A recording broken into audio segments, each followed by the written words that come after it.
ومن أحسن قولا ممن دعا إلى الله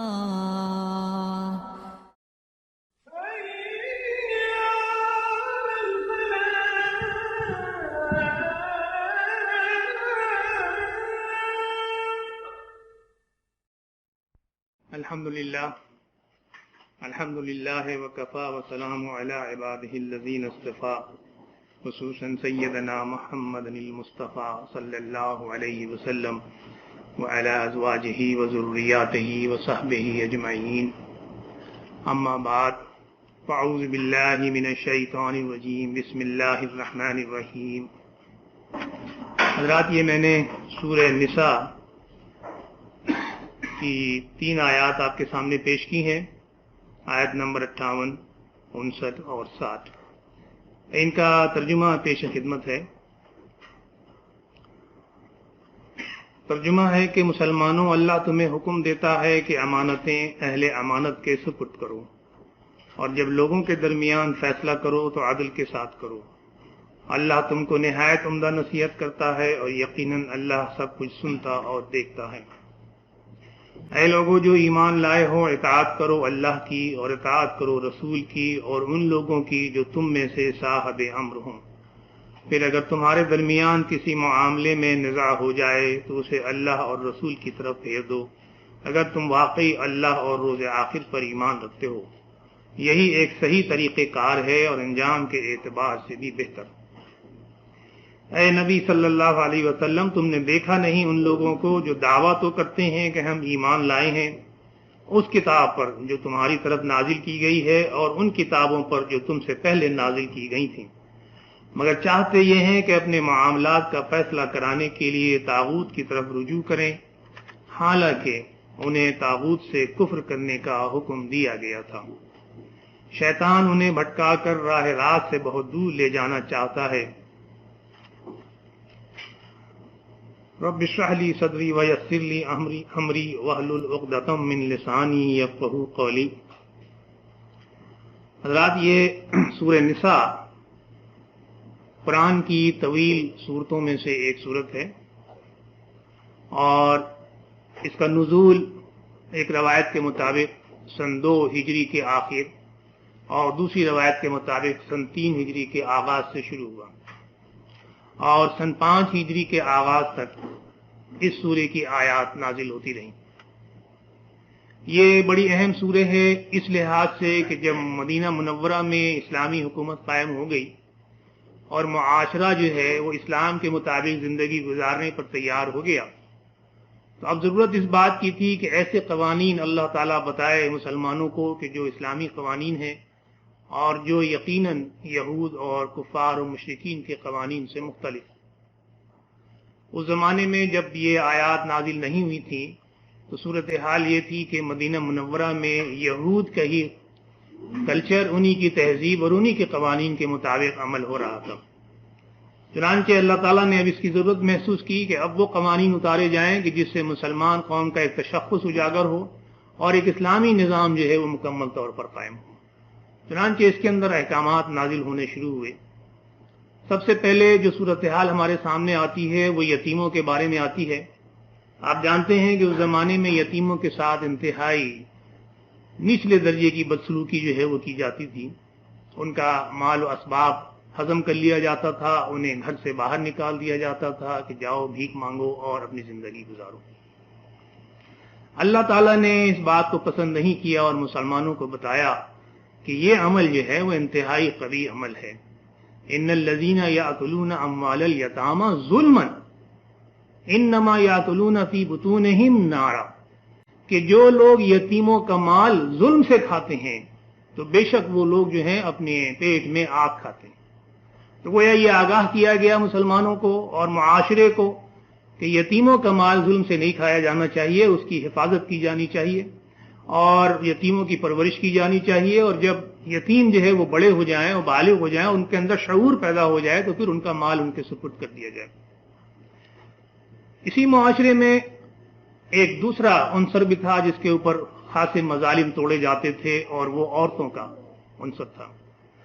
عورتوں کی صورتحال یہ تھی کہ مشرکین میں عورتیں ورثے میں اولاد کو منتقل ہو جایا کرتی تھیں، یعنی گویا عورتیں انسان نہیں تھیں، وہ اپنا کوئی جذبات نہیں رکھتی تھیں، اپنے کوئی حقوق نہیں رکھتی تھیں، اور یہ صرف مردوں کا معاملہ تھا کہ جب کسی کا انتقال ہوا تو اس کی اولاد میں اس کی عورتیں جو ہیں تقسیم ہو جاتی تھیں۔ یہ جو ہے انتہائی قبیح صورتحال اس معاشرے میں تھی۔ اسلام نے عورتوں کو بلند درجہ دیا اور حقیقتاً مردوں کے برابر لا کر کے ان کو کھڑا کیا۔ فرمایا کہ وَلِلرِّجَالِ نَصِیبٌ مِّمَّا اکْتَسَبُوا وَلِلنِّسَاءِ نَصِیبٌ مِّمَّا اکْتَسَبْنَ، کہ مردوں کے نصیب میں اور حصے میں وہی ہے کہ جو وہ کماتے ہیں، اور عورتوں کے نصیب میں اور حصے میں وہ ہے کہ جو وہ کماتی ہیں۔ یعنی اس سے یہ بات ہمارے معاشرے میں پیدا ہوئی کہ اب عورت کا جو مال ہے، عورت کی جو تجارت ہے، عورت کی جو ذریعہ آمدنی ہے، اور عورت کے جو اپنے اعمال ہیں، وہ عورت کے حصے میں ہیں، وہ عورت کے نصیب میں ہے، مردوں کا اس میں کوئی عمل دخل نہیں ہے۔ اور اسی طرح سے جو مردوں کی کمائی ہے اور مردوں کے اعمال ہیں اور مردوں کی ذریعہ آمدنی ہے یا تجارت ہے، وہ مردوں کا اپنا حصہ ہے اور اس میں دوسروں کا کوئی عمل دخل نہیں۔ تو جس طرح سے مردوں کو یہ حق حاصل ہے کہ وہ اپنی کمائی کریں، اپنا رزق حاصل کریں، اپنے اعمال کو بہتر بنائیں، آخرت کی بھی کمائی کریں، بالکل اسی طرح سے عورتوں کو بھی اسلام نے یہ حق دیا۔ اس کے بعد یہ بھی ہمیں بتایا گیا، آپ جانتے ہیں کہ ترقی کی صورتحال یہ تھی کہ عورتوں کو ترکہ ملنا تو بہت دور کی بات ہے، عورتیں خود ترکہ بن جایا کرتی تھیں۔ تو فرمایا کہ للرجال نصیب مما ترک الوالدان والاقربون وللنساء نصیب مما ترک الوالدان والاقربون، یعنی یہ صرف ترکہ جو ہے یہ مردوں کا حصہ نہیں ہے کہ ان کے آبا و اجداد اور ان کے اعزاء اور اقارب جو ترکہ اور وراثت چھوڑ رہے ہیں وہ سب کے سب مرد لے لیں، بلکہ جس طرح سے مردوں کا حصہ ہے ان کے نصیب میں ہے ترکہ، اسی طرح سے عورتوں کا بھی حصہ ہے اور ان کا بھی حصہ لگایا جانا چاہیے، ان کے والدین اور ان کے اعزاء اور اقارب جو کچھ بھی ترکہ چھوڑتے ہیں۔ لیکن ظاہر ہے کہ معاشرے میں آپ جانتے ہیں کہ کوئی بھی معاشرہ ہو، کوئی بھی سوسائٹی ہو، کوئی انجمن ہو، کوئی ادارہ ہو، کوئی حکومت ہو، کوئی نظام ہو، بغیر کسی سربراہ کے نہیں چلتا۔ حالانکہ ہر شخص وہاں برابر ہوتا ہے، ایک انجمن میں ایک سوسائٹی میں ہر رکن برابر ہے، لیکن اس کے باوجود ایک سربراہ کی ضرورت پیش آتی ہے کہ جس کی اطاعت کی جائے اور جس کے پیچھے چلا جائے۔ اسی طرح سے گھر کا جو معاشرہ ہے جس میں مرد بھی ہیں، عورتیں بھی ہیں، بوڑھے بھی ہیں، بچے بھی ہیں، جوان بھی ہیں، وہاں بھی کسی نہ کسی کو سربراہی ملنی چاہیے۔ چنانچہ اللہ تعالیٰ نے یہ کہا کہ الرجال قوامون علی النساء بما فضل اللہ بعضهم علی بعض، کہ مردوں کو اللہ تعالیٰ نے عورتوں کا قوام بنایا ہے۔ دیکھیے یہ لفظ عربی کا ہے اور اللہ تعالیٰ کے پاس الفاظ کی کمی نہیں ہے، وہ اگر حاکم کہنا مقصود ہوتا تو وہ حکام کا لفظ بھی استعمال کر سکتا تھا اور حاکم کا لفظ بھی استعمال کر سکتا تھا، لیکن جو لفظ اس نے استعمال کیا ہے اس کے معنی ہیں انگریزی میں سسٹینر، پرووائڈر، مہیا کرنے والا، خبر گیری کرنے والا، یعنی یہ وہ باتیں ہیں کہ جس کے معنی کی ذمہ داری دی گئی مرد کے اوپر کہ عورت کی جو ضروریات ہیں تم مہیا کرو، اس کی جو حفاظت کی جو ذمہ داری ہے وہ تم پورا کرو۔ تو گویا یہ کہ تم کو گھر کا انتظام چلانے کی ذمہ داری تمہیں دی جا رہی ہے۔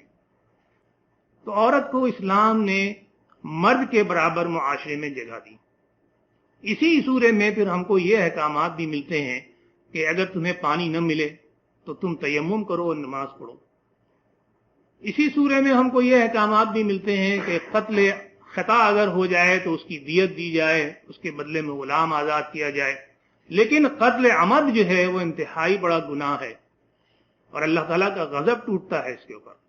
فرمایا کہ من یقتل مؤمنا متعمدا فجزاؤہ جہنم خالدا فیہا غضب اللہ علیہ ولعنہ وعد لہ عذابا عظیما، جس نے کسی مومن کو عمدن جان بوجھ کر کے قتل کیا اس کی سزا یہ ہے کہ وہ جہنم میں مستقل رہے گا، خالدن فیہا۔ آپ ذرا اگر قرآن کے ترجمہ اور تفسیر کا مطالعہ کریں تو آپ یہ دیکھیں گے کہ سارے مفسرین نے یہی ترجمہ کیا ہے اس کا کہ ہمیشہ رہیں گے۔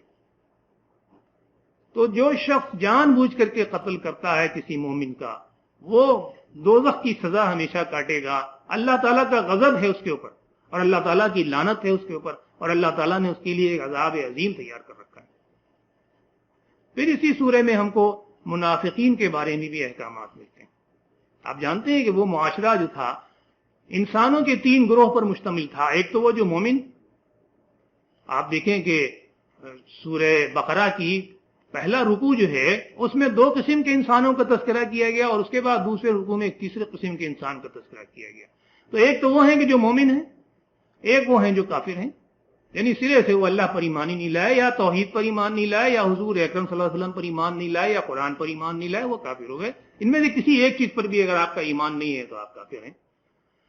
تیسرا ایک گروہ وہ ہے جو منافق کہلاتا ہے۔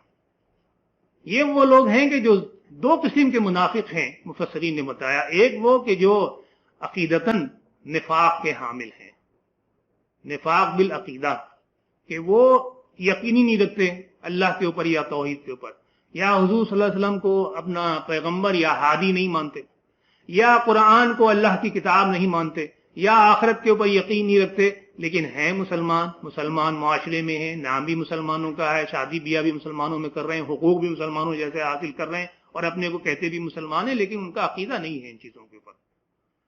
ایک وہ منافق ہیں کہ جو نفاق بالعمل کے تحت آتے ہیں، یعنی جو عقیدہ تو صحیح رکھتے ہیں، توحید کو مانتے ہیں، حضور اکرم صلی اللہ علیہ وسلم کو آخری نبی مانتے ہیں، قرآن کو اللہ کا کلام مانتے ہیں، آخرت پہ بھی یقین رکھتے ہیں، جنت اور دوزخ اور ملائکہ پہ بھی یقین رکھتے ہیں، لیکن اعمال میں کمزور ہیں۔ عمل ان کا جو ہے وہ نہیں ہے کہ جو قرآن اور سنت تقاضا کرتا ہے۔ تو یہ تیسرا گروہ ہے جو اللہ تعالیٰ نے ہمارے سامنے رکھا۔ چنانچہ ان کے بارے میں یہ رکھا اللہ تعالیٰ نے کہ اگر پہچاننا چاہتے ہو ان کو کہ منافق کون ہے، تو ایک بڑی نشانی بتائی ہے سورہ نساء میں۔ یہ کون لوگ ہیں کہ وَإِذَا قَامُوا إِلَى الصَّلَاةِ قَامُوا كُسَالَىٰ، جب یہ نماز کے لیے کھڑے ہوتے ہیں تو بڑے کسل مندی کے ساتھ، سستی کے ساتھ کھڑے ہوتے ہیں کہ یہ ہم کہاں لوگوں میں پھنس گئے ہیں، یہ تو سب یہاں مولوی لوگ بیٹھے ہیں، یہ صوفی بیٹھے ہوئے ہیں، اب مجھے تو نماز پڑھنی پڑے گا، ورنہ ہر شخص مجھے کہے گا کہ یہ کیسا آدمی بیٹھا ہوا ہے یہاں، کہ نماز کا وقت بھی ہو گیا، جماعت کڑی ہو رہی، یہ اکیلے بیٹھا ہوا ہے۔ تو بڑی کسل مندی کے ساتھ کسی نہ کسی طرح سے آ کے جماعت میں کھڑے ہو گئے، نماز پڑھ لیا۔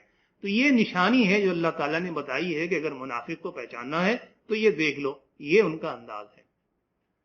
اور پھر ان کی سزا کیا بتائی؟ فرمایا کہ ان المنافقین فی الدرک الاسفل من النار، یعنی دوزخ کا سب سے نچلا درجہ جو ہے یہ منافق اس میں ہوں گے۔ اب ذرا غور کیجئے کہ 3 کیٹیگریز ہیں انسانوں کی۔ ایک تو کفار و مشرکین ہیں جو ظاہر ہے کہ دوزخ میں جائیں گے، ایک وہ مسلمان ہیں، مومن ہیں، کہ جو اپنے خراب اعمال کی وجہ سے اللہ تعالیٰ اگر ان کی مغفرت نہیں کرتا تو اپنی سزا بھگتیں گے دوزخ میں، پھر نکالے جائیں گے۔ ان کے درجات دوزخ میں جو ہیں وہ مختلف ہوں گے۔ لیکن ایک منافق ہیں، یہ دوزخ کے سب سے نچلے درجے میں ہوں گے، یعنی کفار سے بھی نیچے ان کا درجہ ہوگا۔ تو اللہ تعالیٰ نے یہ فیصلہ کیا کہ جس معاشرے میں جو شخص منافق بن کر کے رہ رہا ہے وہ اپنا انجام دیکھ لے کہ آخرت میں اس کے ساتھ کیا ہونے والا ہے۔ تو یہ اس قسم کے احکامات آپ کو اس کے اندر اس سورہ نساء میں ملیں گے۔ یہ وہ معاشرہ تھا جیسے میں نے آپ کو بتایا کہ یہودیوں کا اثر تھا، اور خصوصاً یہودیوں کی جو خراب باتیں تھیں وہ خاصی اس معاشرے میں رچی بسی ہوئی تھیں۔ ایک ان کے اندر خراب بات یہ تھی کہ جب وہ امانت رکھتے تھے تو امانت کو غصب کر لیا کرتے تھے، یہ دیکھ کر کے کہ یہ شخص جس نے امانت ہمارے پاس رکھائی ہے اس کا کوئی زور نہیں ہے، کوئی قوت نہیں ہے، یہ یہودی نہیں ہے، غیر یہودی ہے، لہذا وہ ان کی امانت کو ہضم کر جایا کرتے تھے۔ دوسری بات یہ کہ انہوں نے اپنے سردار اور اپنے مذہبی پیشوا ایسے لوگوں کو بنا رکھا تھا کہ جو بدتینت لوگ تھے، جو حق کو چھپاتے تھے اور جھوٹ کی اشاعت کرتے تھے اور مال و دولت سمیٹنے کی فکر میں لگے رہتے تھے۔ اور تیسری بات یہ کہ یہودیوں کے نظام میں آپ جانتے ہیں کہ عدل کا عجیب و غریب تصور ہے۔ ان کے یہاں تصور یہ ہے کہ اگر ایک طرف یہودی ہے اور ایک طرف جینٹائل ہے یعنی غیر یہودی ہے، تو قاضی اگر فیصلہ کرے گا تو وہ یہودی کے حق میں فیصلہ کرے گا، کبھی غیر یہودی کی حمایت میں فیصلہ نہیں کرے گا۔ یہ ان کا ایک تصور تھا عدل کا۔ ایک دوسرا تصور ان کا عدل کا یہ تھا کہ معاشرے میں ہر شخص کا اپنا ایک مقام ہے، جو امیر شخص ہے اس کو وہ سزا نہیں دی جا سکتی کہ جو غریب کو دی جاتی۔ اگر امیر شخص زنا کرتا ہے تو اس کی سزا یہ تھی کہ گدھے پہ بٹھا دو، منہ پہ کالک مل دو اور ذرا سڑکوں پہ گھما دو، تو اس کی سزا ہوگی۔ لیکن اگر ایک غریب شخص زنا کرتا تھا تو اس کو رجم کرتے تھے، ہر شخص مل کر کے اسے پتھر سے مارتے تھے، اسے زندہ رہنے کا حق نہیں تھا۔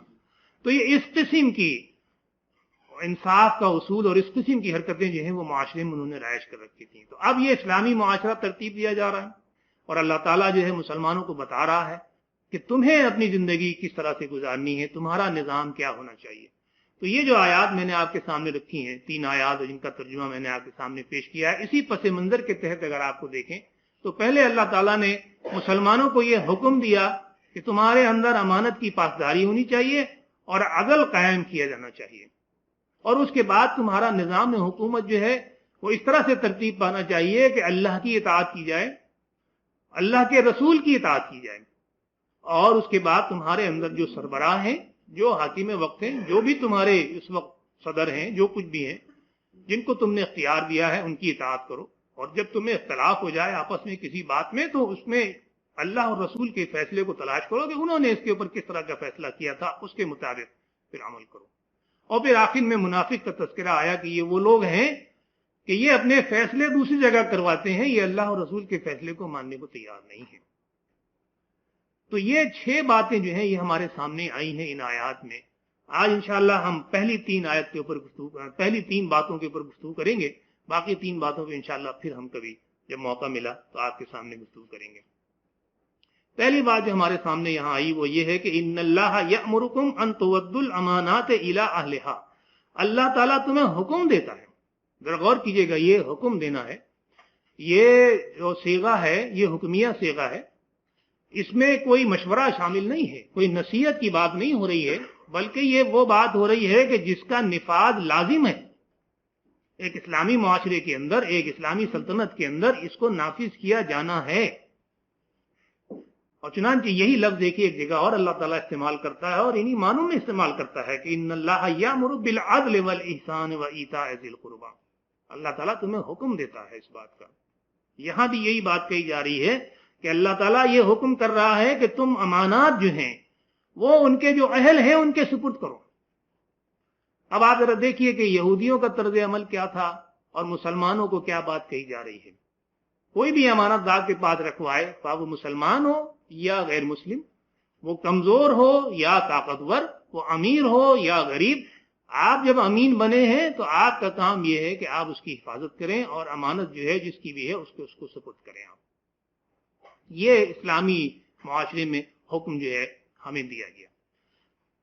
ذرا ہم پہلے یہ سمجھ لیں کہ اس امانت کی پاسداری کرنے کے فائدے کیا ہیں اور نہ کرنے کے نقصان کیا ہیں، پھر ہم اس کے اوپر غور کریں گے کہ امانت سے مراد کیا۔ آپ دیکھیے کہ سورہ المومنون میں اللہ تعالیٰ کہتا ہے کہ قد افلح المومنون، مومن جو ہے فلاح پا گئے، کامیاب ہو گئے۔ یہ کون مومن ہے؟ ان مومنون کی شان کیا ہے؟ جہاں اور بہت سی شان بتائی جا رہی ہے، وہاں ایک شان یہ بھی بتائی جا رہی ہے کہ والذین هم لاماناتهم وعہدهم راعون، یہ وہ لوگ ہیں کہ جو اپنی امانتوں کو اور اپنے عہد کی حفاظت کرتے ہیں، پرورش کرتے ہیں، اس کو پروان چڑھاتے ہیں۔ راعون اسی سے رائی بنا ہے، رائی کے معنی چرواہا، اردو میں جو ہم جانتے ہیں چرواہا کیا کرتا ہے؟ چرواہا جانوروں کی پرورش کرتا ہے، ان کی حفاظت کرتا ہے، ان کے لیے غذا مہیا کرتا ہے، ان کو پروان چڑھاتا ہے۔ تو اللہ تعالیٰ یہ کہتا ہے کہ وہ مومن فلاح پانے والے ہیں کہ جن کے پاس امانتیں رکھی جائیں تو اس کی حفاظت کریں وہ، اور جب عہد کریں، وعدہ کریں تو اس کی حفاظت کریں، اس کو پورا کریں۔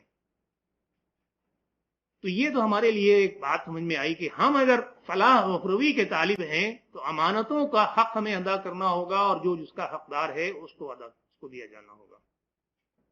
اور اگر ہم یہ کام نہیں کرتے تو حضور اکرم صلی اللہ علیہ وسلم نے فیصلہ کیا ہے، ان کی حدیث ہمارے سامنے آتی، فرمایا کہ لا ایمان لمن لا امانت لہ ولا دین لمن لا عہد لہ، جس شخص کے پاس امانت کی پاسداری نہیں ہے اس کا ایمان نہیں۔ لا ایمان لمن، تو جس شخص کے پاس امانت کی پاسداری نہیں ہے، جو امانت کی حفاظت نہیں کرتا، جو امانت کو اس کے اہل کے سپرد نہیں کرتا، حضور صلی اللہ علیہ وسلم نے ہمیں یہ بتایا کہ اس کا ایمان نہیں، ایمان کی کمی ہے، اس کے پاس ایمان ہے ہی نہیں حقیقتاً اللہ اور رسول پر، ورنہ یہ عمل اس سے سرزد نہیں ہوتا۔ پھر فرمایا کہ جو اپنے عہد کو پورا نہ کرے اس کا دین نہیں، یعنی اس کے دین کے اوپر بھی آپ کو شبہ ہو جائے گا کہ یہ حقیقتاً جب یہ کہہ رہا ہے کہ میں مومن ہوں اور میرا دین اسلام ہے، لیکن اس کا عمل یہ بتا رہا ہے کہ یہ امانت میں خیانت کرتا ہے، یہ وعدہ کرتا ہے تو وعدے کو پورا نہیں کرتا۔ تو گویا حضور اکرم صلی اللہ علیہ وسلم نے ہم کو ایک پیمانہ بتا دیا ہے یہ دیکھنے کا کہ انسان کا ایمان کس درجے پر ہے۔ اب آئیے ذرا غور کریں کہ امانت کے معنی کیا ہیں۔ دیکھیے امانت کے ایک معنی تو ہم لوگ جانتے ہیں جو عام روزمرہ کی بول چال میں ہے کہ کسی نے کوئی مال آپ کو سپرد کیا، آپ نے اس کی حفاظت کی، جب وہ آیا تو آپ نے اس کو دے دیا، ٹھیک ہے، یہ بھی امانت ہی ہے، ظاہر ہے۔ لیکن امانت کے اور بھی بہت سے معنی۔ ایک معنی امانت کے یہ ہیں کہ حکمرانی، سرداری، خلافت۔ دوسرے معنی امانت کے یہ ہیں کہ پیغام، راز جو کسی کو دینا ہو، کوئی آپ کے ذریعے سے کسی کو کہے کہ آپ فلاں پیغام میرا یا فلاں خط آپ پہنچا دیجیے گا کسی کو، تو وہ بھی امانت ہے، خواہ وہ زبانی ہو یا لکھا ہوا ہو، وہ بھی امانت ہے۔ ایک امانت ہے کہ مشورہ، کوئی آپ سے مشورہ مانگتا ہے تو آپ اسے صحیح مشورہ دیں، آپ اس لیے کہ اس کا مشورہ مانگنا جو ہے یہ بھی امانت کی بات ہے۔ تو یہ ساری باتیں، ایک امانت یہ ہے کہ جب آپ کوئی ذمہ داری لیں کسی کام کے کرنے کی تو اس کام کو بحسن و خوبی انجام دیں، اس کا حق ادا کریں، کہ جو مطالبہ ہے اس کام کا اس کا حق ادا کریں۔ یہ سارے معنی جو ہیں یہ امانت کے معنی میں آتے ہیں۔ اب میں آپ کو مثالیں دیتا ہوں قرآن اور حدیث سے تاکہ یہ بات ہمارے ذہنوں میں واضح ہو جائے۔ دیکھیے اللہ تعالیٰ یہ کہتا ہے سورہ الاحزاب میں، سورہ الاحزاب میں بھی احکامات ہیں، جس طرح سے سورہ نساء میں خاص طور سے عورتوں کے بارے میں ہیں، اس طرح سے سورہ الاحزاب میں بھی عورتوں کے بارے میں اور ازواج مطہرات کے بارے میں احکامات ہیں۔ اس کے آخر میں اللہ تعالیٰ یہ کہتا ہے کہ انا اردنا الامانۃ علی السماوات والارض والجبال فابینا ان یحملناها واشفقنا منها وحملها الانسان انه کان ظلوما جہولا۔ ہم نے امانت آسمان، زمین اور پہاڑ کو پیش کی کہ اسے قبول کرو، اس کو رکھو، اس کے حامل بنو، وہ انہوں نے اس سے انکار کر دیا۔ فابینا ان یحملنها، انہوں نے اس کو اٹھانے سے انکار کر دیا۔ واشفقنا منها، وہ اس سے ڈر گئے۔ وحملها الانسان، اور انسان نے اس کو اٹھا لیا، اس کا بار اپنے کانھوں پر لے لیا۔ انه کان ظلوما جہولا، انسان جو ہے وہ تو ظالم بھی ہے اور جاہل بھی ہے۔ اب یہ کیا چیز تھی جو اللہ تعالیٰ آسمانوں کو دے رہا ہے، زمین کو دے رہا ہے، پہاڑ کو دے رہا ہے، وہ انکار کر رہے ہیں لینے سے، وہ ڈر رہے ہیں، لیکن انسان نے اس کو لے لیا۔ اگر یہ کوئی خزانہ تھا، اگر یہ کوئی میٹیریل معاملہ تھا، کوئی چیز تھی، کوئی مال تھا، وہ تو پہاڑ میں سے خزانہ تو نکلتا ہے، زمین کے کھودنے سے بھی چیزیں نکلتی ہیں۔ آپ کو تو پتہ چلا کہ نہیں، ایسی کوئی میٹیریلسٹک چیز نہیں تھی کہ جو اللہ تعالیٰ نے پیش کی اور جس کو امانت کہا۔ پھر یہ کیا چیز تھی؟ چنانچہ اس کا جواب ہم کو ایک دوسری جگہ ملتا ہے، وَإِذْ قَالَ رَبُّكَ لِلْمَلَائِكَةِ إِنِّي جَاعِلٌ فِي الْأَرْضِ خَلِيفَةً، اور جب تمہارے رب نے فرشتوں سے یہ کہا کہ ہم زمین پر خلیفہ بنانا چاہتے ہیں، تو اس کے معنی یہ پتہ چلا کہ یہ جو امانت اللہ تعالیٰ پیش کر رہا تھا آسمان اور زمین اور پہاڑ کو، یہ خلافت کی امانت تھی، یہ حکومت کی امانت تھی، یہ اللہ تعالیٰ کی نیابت کی امانت تھی، یہ سرداری کی امانت تھی جو پیش کی جا رہی تھی۔ تو اب اللہ تعالیٰ جب یہ کہتا ہے کہ امانت جو اس کے اہل ہیں ان کے سپرد کرو، تو اس کے معنی کیا ہوئے کہ حکمرانی کے لوگ جو اہل ہیں، حکمرانی انہیں دی جانی چاہیے، سرداری کے جو لوگ اہل ہیں، سرداری انہیں دی جانی چاہیے۔ وہاں یہ نہیں دیکھنا چاہیے کہ صاحب یہ تو ہمارا رشتہ دار ہے، یہ تو ہمارا قبیلے کا آدمی ہے، یہ تو ہماری زبان بولتا ہے، یہ تو ہمارے صوبے کا آدمی ہے، اس سے تو ہمیں پرمٹ مل جائے گا، اس سے تو ہمیں لائسنس مل جائے گا۔ یہ سب اگر آپ دیکھ کر کے کسی کو سردار اور اپنا حاکم بناتے ہیں تو اس کے معنی امانت میں خیانت ہے۔ دوسری بات دیکھیے کہ پیغام کے معنی میں ایک جگہ فرمایا کہ وَنَزَلَ بِهِ روح الامین، اس قرآن کے ساتھ نازل ہوئے روح الامین۔ روح کے معنی حضرت جبرائیل علیہ السلام، امین کا لفظ استعمال ہوا وہاں پر، تو اس میں امانت کی بات کیا تھی کہ جو اللہ تعالیٰ کے احکامات ہیں، جو آیات ہیں، وہ بے کم اوقات بالکل اسی انداز سے انہوں نے اللہ سے لے کر کے حضور اکرم صلی اللہ علیہ وسلم تک پہنچایا، گویا اللہ کا پیغام پہنچایا۔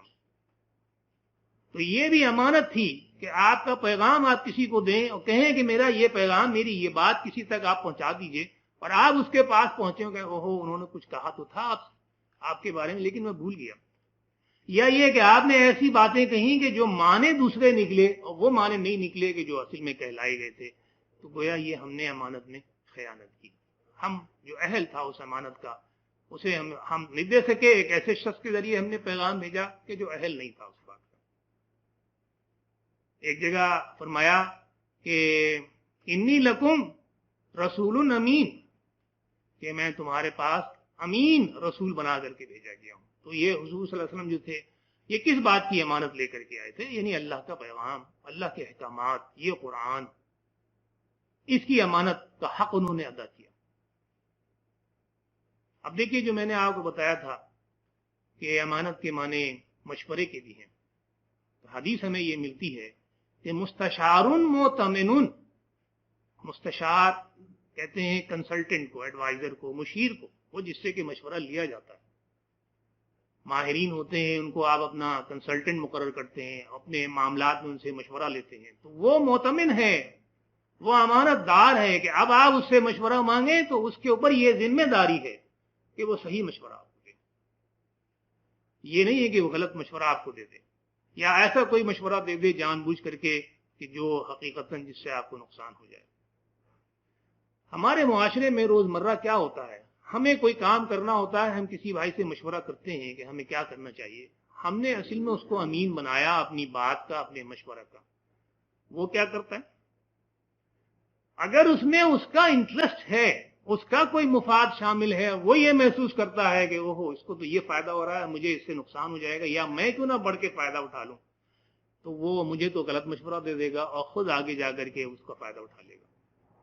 تو گویا اس نے جو ایک راز اس کے پاس آیا، ایک مشورہ آیا، اس نے غلط مشورہ دیا، دھوکہ دیا اسے، تو خیانت کی اس نے امانت میں. ایک دیکھیے امانت کے معنی یہ ہے کہ جو ذمہ داری آپ لیں تو اس کو بحسن و خوبی انجام دیں. اس کے لیے ایک بڑا اچھا قصہ قرآن میں سورہ قصص میں ہمارے سامنے آتا ہے. حضرت موسیٰ علیہ السلام سے جب قتل ہو جاتا ہے تو ایک دوست ان کا یا ایک جاننے والا انہیں پکارتا ہے، کہتا ہے کہ تمہارے قتل کے یا تمہاری گرفتاری کے چرچے ہو رہے ہیں فرعون کے دربار میں، تم بھاگ جاؤ.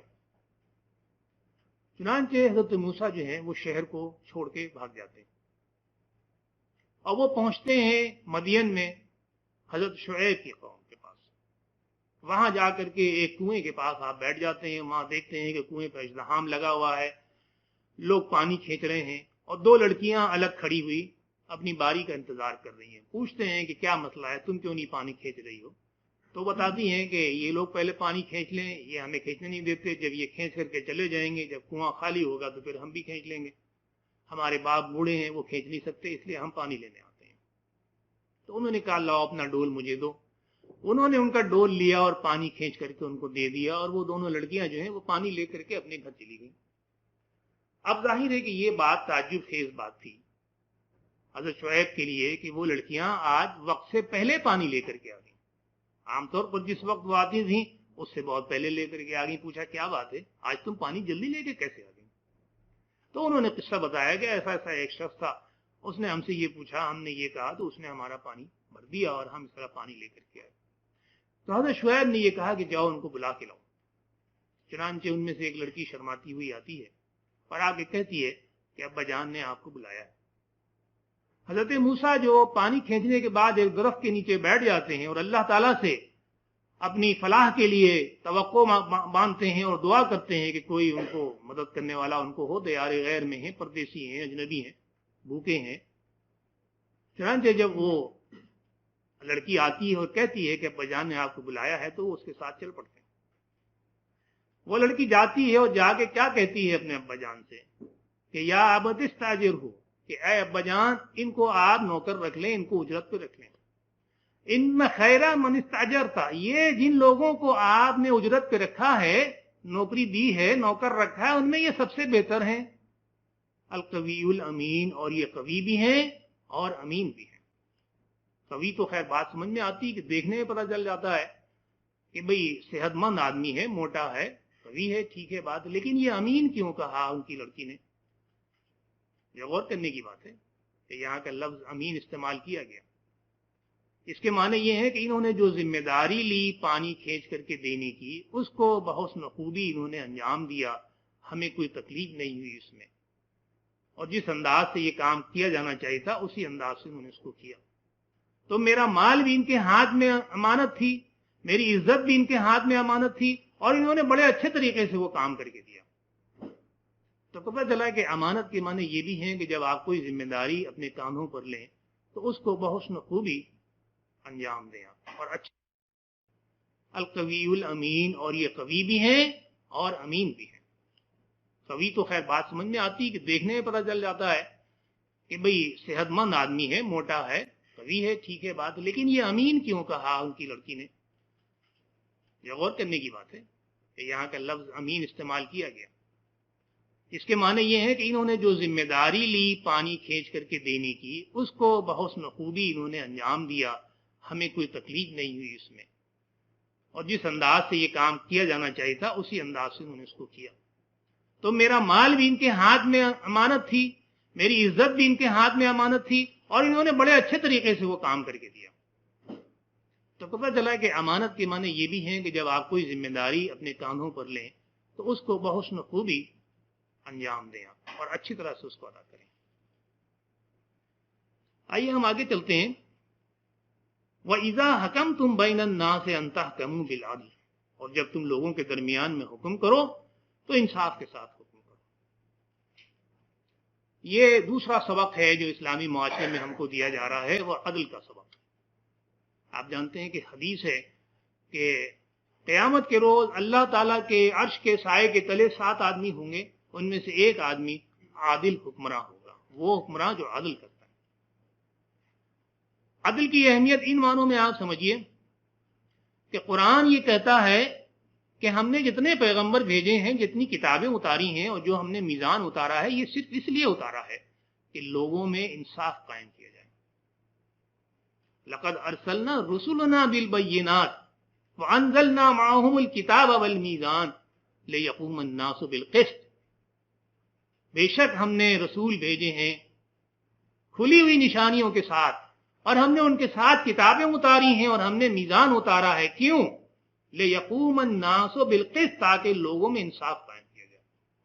تو رسولوں کی بعثت اور کتابوں کی اترنے کا جو مقصد ہے وہ یہ ہے کہ معاشرے میں انصاف کا دور دورہ ہو۔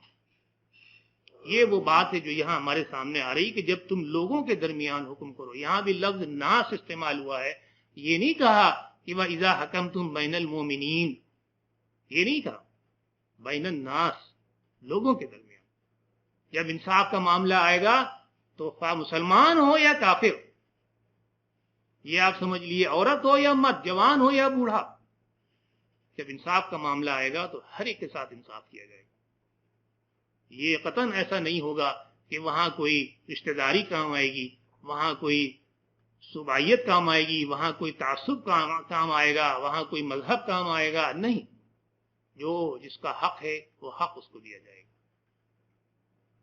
اللہ تعالیٰ یہ بات کہتا ہے ایک جگہ اور اسی سورہ نساء میں کہ یا ایھا الذین آمنوا کونوا قوامین بالقسط شہداء للہ ولو علی انفسکم او الوالدین والاقربین، اے لوگوں جو ایمان لائے ہو، جو ایمان لانے کا دعویٰ کرتے ہو، کونو، ہو جاؤ، قوامین بالقسط۔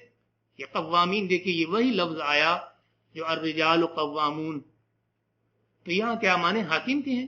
کونو قوامین، تم حاکم بن جاؤ؟ نہیں، یہ معنی نہیں ہے۔ معنی کیا ہے کہ نگہداشت کرو، اس کی حفاظت کرو، اس کو پروان چڑھاؤ، انصاف کو۔ کونو قوامین بالقسط، معاشرے میں انصاف کی حفاظت کی جانی چاہیے، اس کو پروان چڑھایا جانا چاہیے، اس کی پرورش کی جانی چاہیے، اس کے لیے ڈٹ جانا چاہیے لوگوں کو۔ وَلَوْ عَلَىٰ أَنفُسِكُمْ، خواہ وہ تمہارے اپنی ذات کے خلاف کیوں نہ ہو، اَوِ الْوَالِدَيْنِ، یا تمہارے والدین کے خلاف ہو، وَالْأَقْرَبِينَ، یا تمہارے قرابت داروں کے خلاف ہو، انصاف قائم کیا جانا چاہیے۔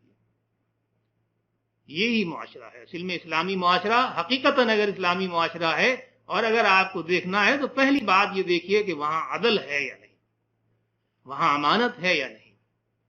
اگر عدل نہیں ہے تو قوانین آپ جو چاہیں بنا دیں آپ، لیکن عدل نہیں ہے، اور اگر کوئی شخص قاضی کے دربار میں جا کر کے اپنا حق نہیں لے سکتا تو اس کا کوئی فائدہ نہیں، وہ اسلامی نظام نہیں کہلائے گا، وہ اسلامی معاشرہ نہیں کہلائے گا۔ آئیے ذرا عدل کے معنی سمجھ لیں کیا۔ عدل کے معنی اردو میں ہم جانتے ہیں کہ انصاف کے معنی ہیں، اس میں کوئی شبہ نہیں ہے، لیکن عدل کے صحیح معنی یہ ہیں کہ کسی بوجھ کو دو برابر برابر حصوں میں تقسیم کرنا۔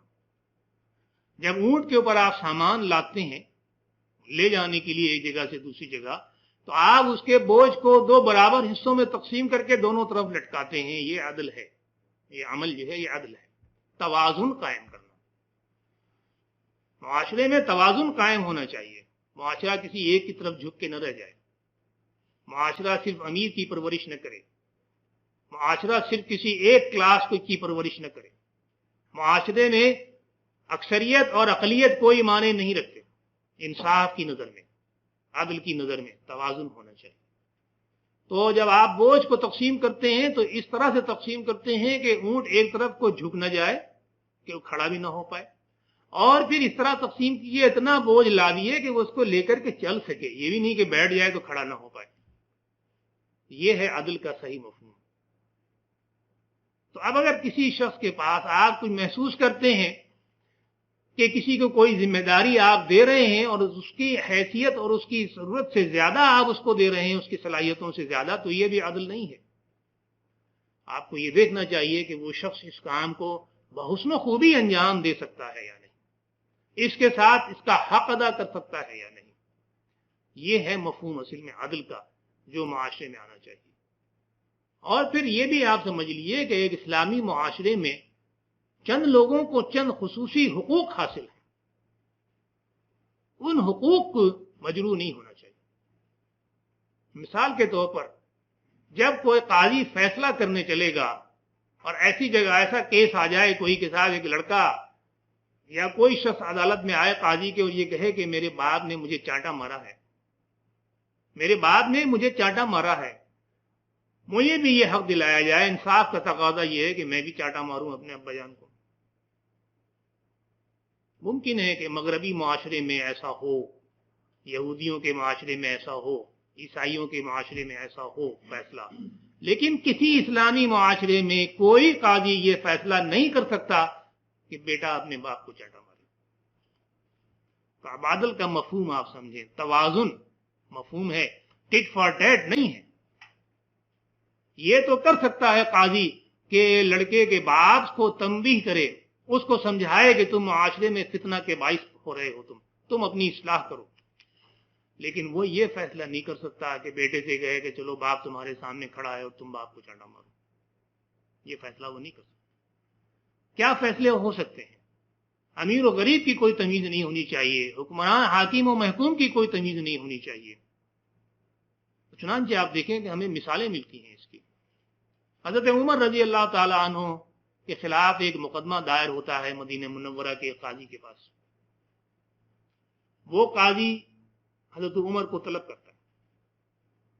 اب دیکھیے یہ پہلا عدل یہ ہوا کہ حاکم وقت ہی کیوں نہ ہو، عدالت میں اسے بھی حاضر ہونا ہے۔ وہ یہ کہہ کر کے نہیں بری ہو سکتا کہ نہیں جی میں تو امور سلطنت کو چلا رہا ہوں، 24 گھنٹے تو میں اس میں مصروف ہوں، میرے پاس یہ وقت کہاں ہے کہ میں عدالت میں آ کر کے اپنی صفائی پیش کروں۔ آج کل جو ہمارا تصور ہے وہ یہ تصور ہے، یہ بالکل غلط ہے، یہ عدل کے خلاف۔ چنانچہ حضرت عمر حاضر ہوتے ہیں قاضی کی عدالت میں۔ ایک عدل تو ہوا، لیکن جب وہ قاضی کی عدالت میں پہنچتے ہیں تو وہ قاضی اپنی جگہ چھوڑ کے کھڑا ہو جاتا ہے اور حضرت عمر کو وہ جگہ پیش کرتا ہے کہ آپ تشریف رکھیے، آپ امیر المومنین ہیں، ہمارے امیر ہیں، تشریف رکھیے۔ حضرت عمر نے کیا جواب دیا؟ حضرت عمر نے کہا کہ پہلی ناانصافی تو تم نے یہ کی کہ مدعی کو تم نے کھڑا رکھا اور میں مدعا علیہ ہوں اور تم مجھے کرسی پیش کر رہے ہو۔ یہ ہے اسلامی عدل۔ یہ نہیں ہے کہ صاحب صدر مملکت آ رہے ہیں، اگر وزیر مملکت آ رہے ہیں تو ان کو صوفہ پیش کیا جا رہا ہے، ان کو اوپر کہیں بٹھالا جا رہا ہے، اور دوسرا آدمی آ رہا ہے تو اس کو سامنے کٹہرے میں کھڑا کیا جا رہا ہے۔ قطعاً نہیں، یہ اسلامی عدل کے خلاف بات ہے۔ ایک دوسری مثال آپ دیکھیں، اس سے بڑی مثال اور کیا ملے گی آپ کو معاشرے کے اندر کہیں بھی دنیا میں؟ میرا تو چیلنج ہے کہ آپ کسی بھی تہذیب، کسی معاشرہ، کسی مذہب، کسی ملک، کسی تاریخ سے آپ لا کر کے ایسی مثال مجھے دکھائیں۔ آپ حضور اکرم صلی اللہ علیہ وسلم مال غنیمت تقسیم فرما رہے ہیں، ایک بدو جو ہے وہ بار بار سامنے آتا ہے، ان کا ہاتھ پکڑتا ہے کہ مجھے بھی دیجئے، مجھے بھی دیجئے۔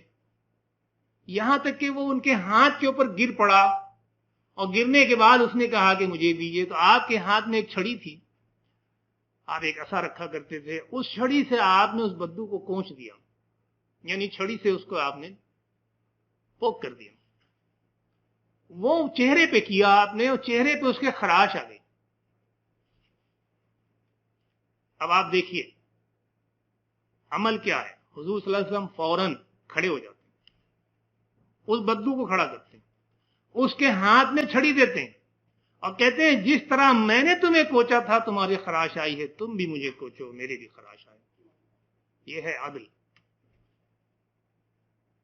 وہ رو پڑا, اس نے کہا یا رسول اللہ بھلا میری یہ مجال, اور میں کبھی ذہن میں یہ بات بھی لا سکتا ہوں کہ آپ ناانصافی کر رہے ہیں, تو آپ مجھے معاف کریں. یہ عدل کا پیمانہ ہے جو اسلام سکھاتا ہے. حاکم اور محکوم کے درمیان میں عدل کس طرح کیا جانا چاہیے. اب آگے ہم چلتے ہیں. فرمایا کہ ان اللہ نعم ما یعظکم بہ ان اللہ کان سمیعا بصیرا. اللہ تعالیٰ جو ہے وہ بہت عمدہ نصیحت کرتا ہے, اور یقیناً اللہ تعالیٰ سب کچھ سنتا اور جانتا ہے. یعنی یہ جو نصیحتیں اللہ تعالیٰ کر رہا ہے تمہیں, جو حکم دے رہا ہے, یہ تمہارے حق میں بہتری ہے, تمہاری فلاح و بہبود کی خاطر ہے, اور وہ سارے معاملات کو سمجھتا اور سنتا اور دیکھتا اور جانتا ہے. اس کے بعد دوسری آیت جو شروع ہوتی ہے, یا ایھا الذین آمنوا اطیعوا اللہ واطیعوا الرسول واولی الامر منکم. اے وہ لوگوں جو ایمان لائے ہو, اللہ کی اطاعت کرو اور رسول کی اطاعت کرو, اور تم میں سے جو صاحب امر ہیں ان کی اطاعت کرو. تین احکامات اس میں ملتے ہیں, دو ہم پہلے دیکھ چکے ہیں, تین ابھی آ رہے ہیں. ان میں سے ایک حکم میں لوں گا آج, وہ یہ ہے کہ یا ایھا الذین آمنوا اطیعوا اللہ, اے ایمان والو اللہ کی اطاعت کرو. یہاں سے جو گفتگو شروع ہوتی ہے حقیقتاً وہ اسلامی دستور کی بنیاد آپ سمجھ سکتے ہیں. جب اسلامی نظام حیات بنایا جائے گا, اسلامی نظام حکومت ترتیب دیا جائے گا, تو اس کی بنیادیں کیا ہوں گی. اس میں سے پہلی بنیاد یہ ہوگی کہ اللہ کی اطاعت کی جائے. یہ کن سے کہا جا رہا ہے؟ یہ کہا جا رہا ہے ان لوگوں سے کہ جو لوگ ایمان لائے ہیں. اور آگے یہ بات واضح کی جاتی ہے کہ ان کنتم تؤمنون باللہ, کہ اگر تم اللہ پر ایمان لاتے ہو. یعنی یہ زبانی بات چیت نہیں ہے کہ تم یہ کہو کہ جی ہم مومن ہیں, ہم مسلمان ہیں. تم دعویٰ کر رہے ہو زبان سے, لیکن عمل کر کے تم کو یہ دکھانا ہے, تم کو اس کا ثبوت دینا ہے کہ تم اپنے کو جو مومن کہہ رہے ہو تو تم مومن ہو یا نہیں, واقعتاً تم ایمان لائے ہو یا نہیں. اگر تم ایمان لائے ہو تو پھر اللہ کی اطاعت کرو. اس کے معنی یہ ہوئے کہ اگر اللہ کی اطاعت نہیں کی جا رہی ہے تو یہ زبانی دعویٰ ہے کہ ہم ایمان لائے ہیں, اللہ تعالیٰ اسے قبول نہیں کر رہا. اگر رسول کی اطاعت نہیں کی جا رہی ہے تو یہ زبانی دعویٰ ہے کہ ہم کہتے ہیں کہ جی ہمیں رسول سے بڑی محبت ہے, لیکن اللہ تعالیٰ اسے قبول نہیں کر رہا. اگر اپنے حکمرانوں کی اطاعت ہر منکر میں بھی کی جا رہی ہے, ہر خرابی میں کی جا رہی ہے, ان کے خوف اور ڈر سے کی جا رہی ہے, تو یہ زبانی دعویٰ ہے کہ ہم ایمان لائے ہیں, اللہ تعالیٰ اسے قبول نہیں کرتا. اسی لیے آگے بات واضح ہوتی ہے کہ ان کنتم تؤمنون باللہ, اگر تم واقعتاً اللہ پر ایمان لائے ہو تو پھر اللہ پر ایمان لاؤ, اللہ کی اطاعت کرو. ذرا اس کے اوپر غور کرنے سے پہلے کہ اللہ کی اطاعت کے معنی کیا ہیں, ذرا ہم اپنے معاشرے پہ غور کر لیں تھوڑا سا. اس وقت دنیا میں اگر آپ غور کریں تو قوانین سازی کے دو ہی طریقے ہیں. ایک طریقہ وہ ہے کہ جو انسان نے اپنی عقل, اپنے شعور اور اپنے قیاس اور اپنے تجربے کی بنا پر خود بنانے کا حق لیا ہوا ہے. ایک طریقہ وہ ہے قانون بنانے کا. ایک قانون کا طریقہ یہ ہے کہ وحی الہی ہے جو رسولوں کے اوپر نازل ہوتی رہی اور ان کو قانون بتایا جاتا رہا. یہی دو طریقے دنیا میں شروع سے رائج ہیں. ذرا ہم پہلے طریقے کو تھوڑا سا انالیسس کر لیں تو بات سمجھ میں آئے گی آگے کہ انسان اپنی عقل, اپنے شعور, اپنے قیاس اور اپنے تجربے کی بنیاد پر جو قوانین بناتا ہے اس کے بھی تین نظام ہیں دنیا کے اندر. ایک نظام جو ہے وہ ہے حکمران مطلق کا, بادشاہت, ڈکٹیٹرشپ, ملٹری ڈکٹیٹرشپ یا جو بھی کہہ لیں آپ,